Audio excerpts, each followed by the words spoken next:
Hello friends, स्वागत है आपका पीजे क्लासेस में। आज की इस वीडियो में हम लोग जानेंगे पादप उत्तकों का वर्गीकरण, क्लासिफिकेशन ऑफ प्लांट टिश्यू। ठीक है, तो मैं सबसे पहले आपको बता दूं, जो पादप उत्तक है, पादप उत्तकों का जो वर्गीकरण है वो मुख्यतः दो भागों में हुआ है।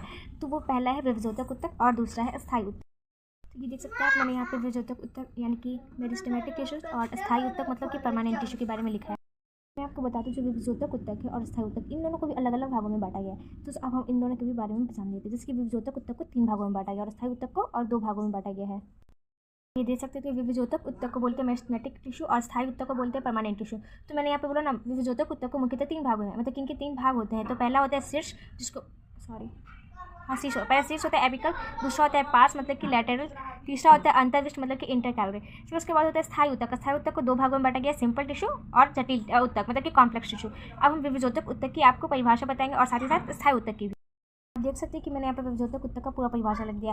विभजोतक उत्तक की कोशिकाएं समान व्यास वाली होती है, यानी कि इनकी जो व्यास होती है वो समान होती है। इनका आकार जो होता है वो आयताकार या तो बहुभुजी होता है। ठीक है, इन कोशिकाओं के केंद्रक में जीव द्रव्य होता है। जो विभजोतक उत्तक की जो कोशिकाएं होती हैं उनमें जीव द्रव्य होता है। इनमें कृत्तिका उपस्थित होती हैं, इनमें कृत्तिका पाई जाती हैं, यानी वोपेलर जो उपस्थित होती हैं।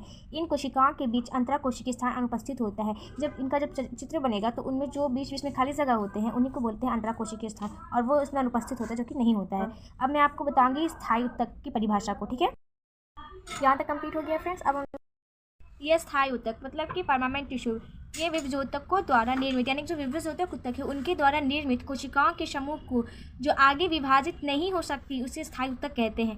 इनमें रिक्तिका युक्त कोशिका द्रव्य होता है। स्थायी उत्तक जीवित हो सकते हैं। एग्जाम्पल में आप लिख सकते हैं पेरेंकाइमा, मृत भी हो सकती है और जीवित भी हो सकती है। धन्यवाद। अगर आपको ये वीडियो अच्छी लगी हो तो लाइक शेयर एंड सब्सक्राइब करें।